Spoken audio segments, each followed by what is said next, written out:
Eto na ang matinding sinapit ni Sara Sayad Lustay Duterte. Binigyan ng ultimatum, binigyan ng taning, biglang pagpatalsik sa pwesto. Alright, welcome back to my YouTube channel. I'm Andy's Vlog. Mga kaibigan, heto ko.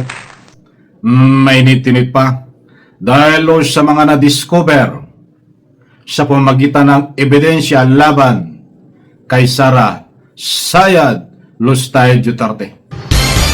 Ay nagkaroon po ng ultimatum na ibinigay sa kanya. Aba, ay matindi ho. I-like muna natin ang video na ito.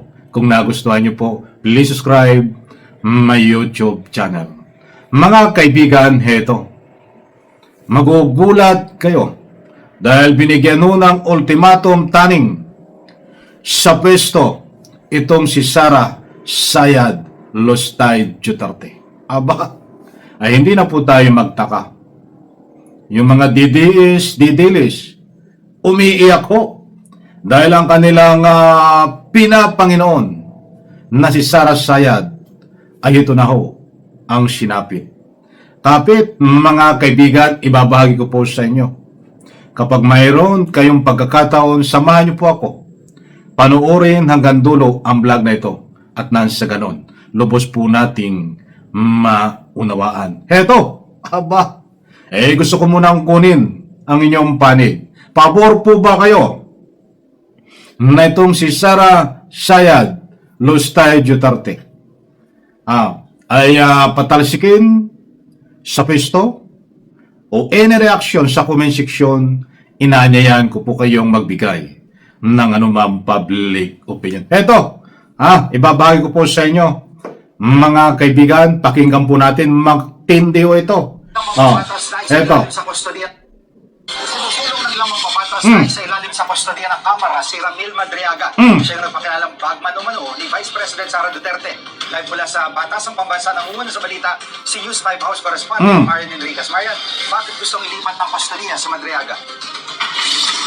Ay, para naman delikado sa kulungan si Madriaga Dahil ayon sa nakuha po nating impormasyon, ay tinatakot ito ng kampo ni Sayad Lustay. May mamaya po natin talakayin yon. Pakinggan po natin itong mabuti. Go ahead. Sige, gustong masiguro ni Akbayan Party List Representative Shell Jokno na ligtas si Ramil Madriaga. Itinuturing daw kasi itong material witness o mahalagang testigo sa impeachment laban kay Vice President Sara Duterte. Formal na lang sumulat si Jokno kay House Justice Committee Chairperson Jervy Luisto para hilingin yung paglilipat ng kustodiya ni Madriaga. Kung babalikan po natin, idinitalyo ni Madriaga sa kanyang sinumpaang salaysay kung paano umano ginastos ni VP Sara yung confidential funds. Nauna na rin sinabi ni Madriaga na may mga banta umano sa kanyang buhay. Pakinggan po natin itong pahayag ni Congressman Shell Jokno. Ayan, nagbabanta si Sara Sayad Lustay Sandali lang Ay isang pagaling ang banta, mga kaibigan, sa kampo ni Sara Sayad Lustay Duterte. Ito po yung nakakulong na si Ramil Madriaga. Ito. We are talking about preserving evidence and protecting witnesses because we are looking for the truth. Ano ba talaga kung katotohanan at mga ebidensya dito sa impeachment case?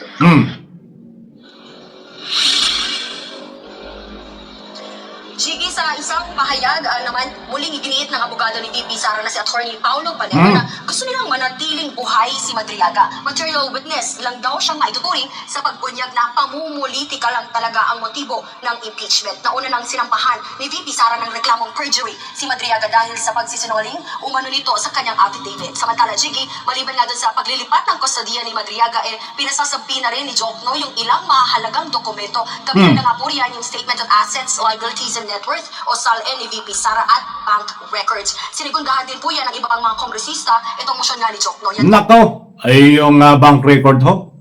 Pag ganyan nung pinasusulpi na, ang kasunod po niyan ay legal na proseso para pansamantalang kunin, i-press ang asset ho nitong si Sara Sayad Lustay Duterte.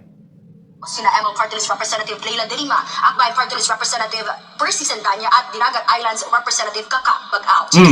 At Marian, may kasong kidnapping noong 2023 kaya nakakulong sa Camp Bagong Diwa itong si Madriaga. Ay posible kaya ba talagang may lipat siya ng kustodiya sa Kamara?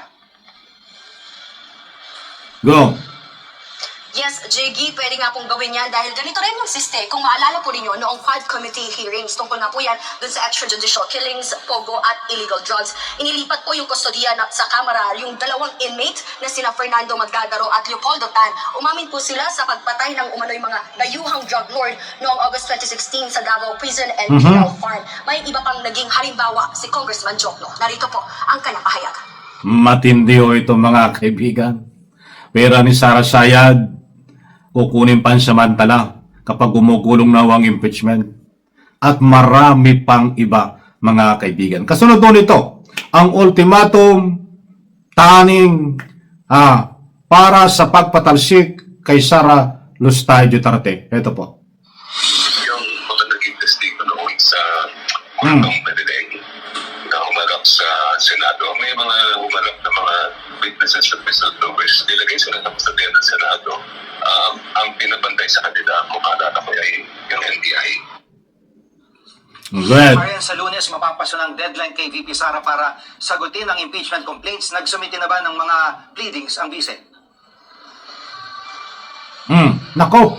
Tama ka nga, Jiggy, deadline na po sa Lunes, March 16. Pero hanggang ngayon, wala pa rin na isusumite yung kampo ng Vice Presidente. Kung wala po siyang isumiting tugon, ipagpapalagay ng komite ng Kamara na isinusuko niya ang karapatan niyang sumagot sa mga alegasyon. Pero update lang din, Jiggy, may mga itinalaga ng abogado si VP Sara para nga sa impeachment. Pero kini-question po ng ilang kongresista yung dalawa dito sa abogado dahil posible nga umano pong conflict of interest. Partikular na sina Ayan mga kaibigan, hanggang yan na lang muna mga mahal kong taga subaybay.